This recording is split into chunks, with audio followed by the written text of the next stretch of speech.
રાધે શ્યામ મિત્રો, કેમ છો?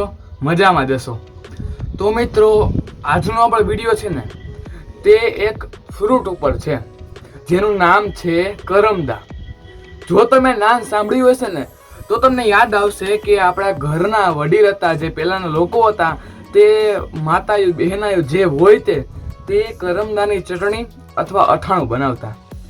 આ કરમદા છે ને તે સાઈઝમાં તો સાવ નાના છે, તો અહીંયા આવતા હશે, આવ્યા? હા, તો સાઈઝમાં તો સાવ નાના છે, પરંતુ મિત્રો આજનો આ વિડીયો જોયા પછી તમે બીજા એકેય ફળને લગભગ મારા ખ્યાલથી તમે ચોઈસ નહીં કરો, પહેલા કરમદાને હટશો. કારણ કે આ ફળ છે ને તે સ્વાદમાં પણ સરસ છે, અને તેના આયુર્વેદિક ગુણધર્મ છે, તેના ઉપયોગ છે, અને તેના કેટલા ફાયદા છે તે બધા આજે હું તમને આ વિડીયોમાં જણાવીશ. આ ફાયદા જણાવ્યા પછી તમે એમ જ કહેશો કે ભાઈ કરમદા બહુ સારું ફળ છે, અને તેને આપણે માત્ર અથાણા પૂરતું નહીં, પરંતુ આપણે જે બીજા ફળ ખાઈએ તેમ પણ ખાવું જોઈએ. તો વિડીયો ચાલુ કરીએ. સૌ પ્રથમ તમને થશે કે આ કરમદું કેવું કોને અને આ કઈ સિઝનમાં ઉગે છે. તમને પહેલા એ માહિતી આપી દઉં. તો કરમદા હોય ને તે કાચા હોય ને ત્યાં લીલા રંગના હોય છે. જો અહીંયા આવ્યા, તે લીલા રંગના, અને જ્યારે તે પાકવા લાગે છે ત્યારે તે ધીરે ધીરે ગુલાબી, પછી ઘાટો ગુલાબી, અને છેલ્લે આવ કાળો અથવા જાંબલી રંગના થઈ જાય છે.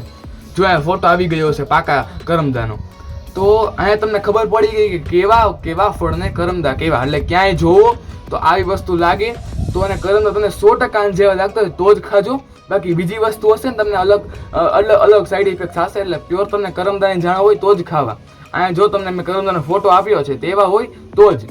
અને બીજી વસ્તુ એ કે આ કરમદા ખાવ ને તો અંદરથી એના નાના નાના લીંબુના બી આવે ને એવા બી નીકળશે. એટલે કરમદાની પરખ. હવે આવે પ્રશ્ન એ કે કરમદા તમે કીધું તો ખરા, પણ સિઝનમાં કઈ, એટલે કઈ સિઝનમાં કરમદા આવે છે તમને એ જણાવી દઉં કે ઉનાળો પતવાનો હોય, પતો આવ્યો હોય અને ચોમાસું શરૂ થવાનું હોય, એ સિઝનની વચ્ચે આ કરમદા આવે છે.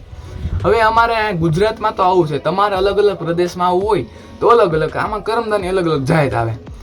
કોઈક પ્રદેશમાં અલગ પાકતો હોય. કરમદા સ્વાદ ને ગુણધર્મ હરખા જ હોય, પણ પાકવાની અને જે આપણે ઓલું હોય તે અલગ વાર હોય. એટલે આ કેમ ઉનાળામાં એ પાકે છે તે ત્યાં અલગ પાકતા હોય. એટલે મેં તને કીધું એમ કે ગુજરાતમાં કે જ્યાં મેં આ કરમદા જોયા છે ને તે ઉનાળો પતવામાં અને ચોમાસું શરૂ થવાની એવા વાતાવરણની વચ્ચે ગેપ હોય તેમાં કરમદા પાકે. હવે વાત આવે કે આ કરમદા છે તે ખાઈને અમારે શું, અમને શું ફાયદો થાય, તો તે પણ તમને કહી દઉં.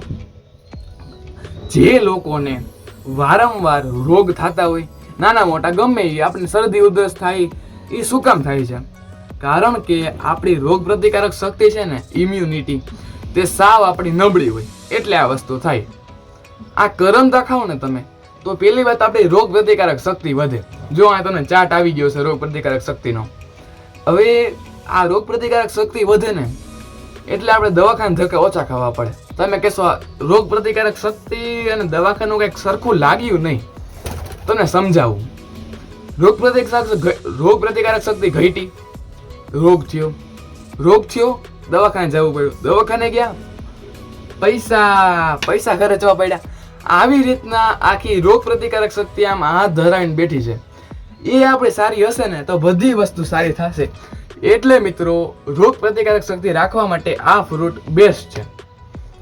હવે જે લોકોને વિટામિન સી ના ટીકડા ખાવા પડે છે ને, વિટામિન સી, તે આ ફળ ખાય ને તો એને ખૂબ જ ફાયદો થાય. કારણ કે વિટામિન સી આમાં ખૂબ જ વધારે પ્રમાણમાં રહેલું હોય છે. બીજું એ કે આ ખાટા મીઠા, અને જ્યારે ખાટા મીઠા હોય છે, જ્યારે કાચા હોય અને પાકવા આવે તે વચ્ચેના જો હોય કે કાચાય નહીં પાકાય નહીં, એવા આપણે ખાઈએ ને તો ખાટા મીઠા મસ્તીના લાગે છે. અને જ્યારે પાકી જાય ને ત્યારે તો ખૂબ જ ટેસ્ટ મસ્તીનો મીઠા થઈ જાય છે. મીઠા અને થોડાક ખાટા, એટલે મસ્તીનું કોમ્બિનેશન થાય છે. અને જો તમને ખબર જ છે કે ખાટા ફળો હોય તેમાં વિટામિન સી ભરપૂર હોય, તેમજ આ કરમદા છે ને તે ખાટા છે, એટલે આમાં ખૂબ જ વિટામિન સી રહેલું છે. હવે ઘણા લોકોને લોહીની ઉણપ હોય, તેવા લોકો માટે આ કરમદા છે ને તે બેસ્ટ છે. લોહીની ઉણપ વાળા માટે પણ કરમદા બેસ્ટ છે. હવે તમે કહેશો આ બધે તો એના આયુર્વેદિક ઉપચાર થઈ ગયા કે કઈ રીતે કયા રોગમાં કયું કામ આવે અને શેની ઉણપ હોય કે શું થયું હોય તો આ ખાવું. હવે આનો આપણે ઘરમાં શું ઉપયોગ કરીએ, રસોડામાં શું ઉપયોગ કરી શકીએ? એટલે કે એનું અથાણું બને. ઘણા લોકો આનો સંભારો બનાવે છે, તે મને ખ્યાલ નથી. હવે અથાણું બને, પછી આને તમે કાચા કટકી કરીને ખાઈ શકો, ચટણી મીઠું નાખો, આપણે સલાડમાં નાખી એમાંય ખાઈ શકો. પછી આનું જામય બને, તમને કહી દઉં પાકાનું. હવે શરબત છે ને તે પણ આનું ખૂબ જ સરસ બને છે. હું તમને આની રીત નહીં કહું, હું તમને ખાલી કહું છું કે શરબત, અથાણું, જામ તે વગેરે વસ્તુઓ બને છે. આ યુટ્યુબ બાબા આપણે છે જ, તમે લખશો કે કરમદાનું શરબત કઈ રીતે બનાવો તમને બધું આપી દેશે. આમ થાળી પીસી દે, કાંઈ તમારે બનાવવાનું જ રહેશે.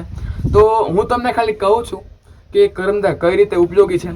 જો તમને આ વિડીયો સારો લાગ્યો હોય તો 2-5 લોકોને શેર કરજો, કારણ કે ઘણા બધા લોકો આ જંગલી ફળ છે, હું જંગલી તો નહીં કહું, કારણ કે આ ફળ છે ને તે આપણા આસપાસ હોય પણ શું તમારે ગોતવું પડે. આમ એવું નહીં સોસાયટીની બહાર રહી ગયા મળી ગયું એમ નહીં, તમે ગોતવું પડે, વગડા બગડામાં જવું પડે તો તમને મળે. કરમદા નામ સાંભળી લીધું, કરમદા. હવે ક્યાંય કોકને કહે કે કરમદા વેચવાના છે તો લઈ લેજો, કારણ કે ખૂબ જ ટેસ્ટમાં પણ સારા હોય છે અને તમને મેં ઉપચાર કીધા તેમાં પણ ખૂબ સારું રાહત એટલે કામ આપે છે. તો હાલો રાધે શ્યામ, અને ખાસ સારું લાગે તો 2-5 લોકોને શેર તો કરી જ નાખજો. હાલો રાધે શ્યામ, અને સબસ્ક્રાઈબ તો દબાવી દીધું છે ને. હાલો રાધે શ્યામ.